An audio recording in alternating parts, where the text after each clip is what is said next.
So what should we do, Gary Vee? Let's wrap this up. What should we do? What should people do? To me, hustle is maximizing the energy you're putting into somebody. I'm blown away by people saying that they're hustling and they want to achieve these great things and then their actions don't match.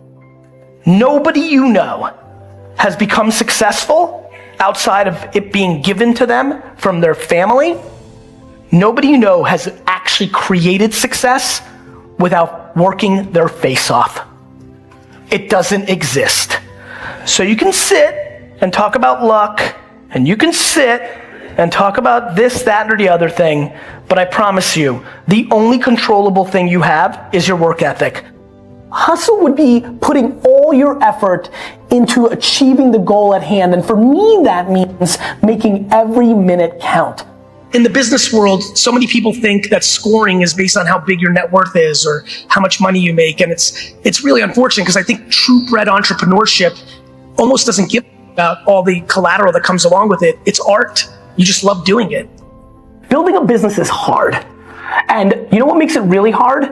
Everything that happens every day of every moment. So, you can pick time, you can pick money as the one or two things that you think stop you from winning your game, but the truth is, there's a million reasons. 99% of businesses go out of business for a reason, and that reason is, it's hard. If you're a leader by nature, your job is to stop pressure at your level, not deploy more of it underneath you. And that we have to start recognizing that soft skills will continue to dominate and gain momentum because hard skills are starting to be commoditized. So I implore all of you to please reverse engineer and figure out who you are. In the business world, so many people think that scoring is based on how big your net worth is or how much money you make. And it's really unfortunate because I think true bred entrepreneurship almost doesn't give about all the collateral that comes along with it. It's art. You just love doing it. And we've got to find our balance. Much like the chat I had up front, as I spend the next half decade refining what I talked to you about up there, and what I'm talking about right now is we have to change the definition of success. We have to. It cannot be the flex. We cannot put expensive watches and cars and bank accounts on a pedestal. We must get away from that. But that doesn't mean we demonize it either. We have to make it about the process of the game. We've got to find our way because right now we're over here. We've got to find this. I think that people in business are confused. I think that the way that business is branded is misbranded. I think people think that if you're kind, you get walked over. And I think that is absolutely asinine. I think that a lot of people who claim they're being walked all over are actually just trying to manipulate situations, and it didn't work out the way they wanted to, so they use I got walked all over as an excuse. I'm kind as none of you are walking over me. I watch people give advice completely predicated on natural talent and DNA, and I'm like, look, like I get it, like I can throw a football every day for 9 hours a day, I'm just not physically built to be competitive at the highest levels. So yeah, I do think, you know, if anybody watching right now, if there's anything they take away, it's like, look, like you're gonna only be so pretty, you're only gonna be so smart, like there's things that are gonna be natural, and then there's things that you can actually control. I do believe, and I don't know if I'm right or wrong, I don't, but I do believe that work ethic is a taught behavior. It's something you do have more control over. So much of what I've always felt as an entrepreneur was a vulnerability of a school system is not the cliche stuff that you might see in my content, but just by nature, all of us spending the majority of our youth in a system that grades us every 90 days, and we pander to a subjective reality within that, really sets us up to eliminate our creativity and our curiosity, makes us subconsciously conform to the short term, and inherently makes us lack patience. The other thing I'm spending a lot of time on is how much we struggle with our relationship in time and with time.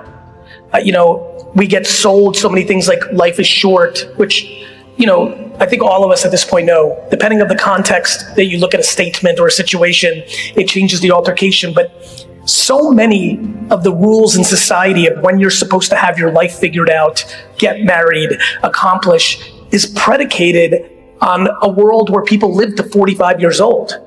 It's just the reality of it. So much of what we're affected by is how our grandparents were affected by their parents and grandparents, and those were dying at 40. Of course you should have your life figured out at 30 when you're dead at 47. But we haven't adjusted. 1880 may seem a long time ago, but it's stunningly not. And when life expectancy is in the late 30s and early 40s, and now we're 75, 85, 90, 95, I just think that there's so much confusion in the system. And I just think that we need to have different conversations. Let me give you an example. A different conversation that we need in the business world, that's where I'll keep it, but it's clearly a societal statement, is I'm genuinely struggling why anybody should not be kind. I have watched in the business world for the last 20 years, people justify being cruel to the people that they're a manager of or their admins because they're stressed. I'm sorry I scolded you. You don't get it. The client had me in a bad day. We have completely accepted bad behavior off of. I'm really passionate about this. If you're a leader by nature, your job is to stop pressure at your level, not deploy more of it underneath you. I think that we need to just do better. And I think that I'm passionate at this point in my life to really start talking about the nuances that are very clear to me, that sustainable things are grounded in very good virtues, and that we have to start recognizing that soft skills will continue to dominate and gain momentum because hard skills are starting to be commoditized. The most insecure place I've ever been in was the fear of confrontation, which blows people's mind because on stage and public persona, candor is my strength. But in real life, I hated candor because my father was very aggressive with candor, but very negative. And I wasn't able to separate the vehicle he was deploying the candor in from the value of candor. So for 25 years of my career, I was anxious every time I decided somebody had to get fired. It completely put me into spirals. I would avoid it. It was always sloppy. To a T, every person that's ever been close to me in business that works for me or worked for me that doesn't love me is based on one thing, my inability to be candorous. And it's been a very big shift for me in the last 3-4 years. The new book is called 12 and a half. It's about 13 attributes, but I call it 12 and a half because I'm only halfway through my journey on kind candor. And I needed to create the word kind in front of candor to even begin to deploy candor. And it has led to an incredible amount of unhappiness in my life and career was my inability to be candorous, which is wild because my content is incredibly candorous because I'm not talking to anybody. I'm talking to everybody. But when it's Steve or Sally or Johnny or Nicole or Karen, it was very hard for me. And so now I do it. The average income in the US is $54,000, $55,000. The top 1% of earners in America make $450,000 a year and above. If you make $450,000 a year in America, you are very, very, very wealthy. We don't even begin to think somebody's got anything going on if they don't make $1 million a year. And $1 million a year in all the craziness now feels like nothing, right? So I think we have the conversation super wrong. And then there's a whole nother combo. Do you know how many miserable f***s I know that make $4 million a year and hate their life and everything sucks? And do you know how many people that make $130 or 65 that I know that love life? Like, we have a complete combo of what success looks like. We need to have important conversations around self-esteem and FOMO and all this other.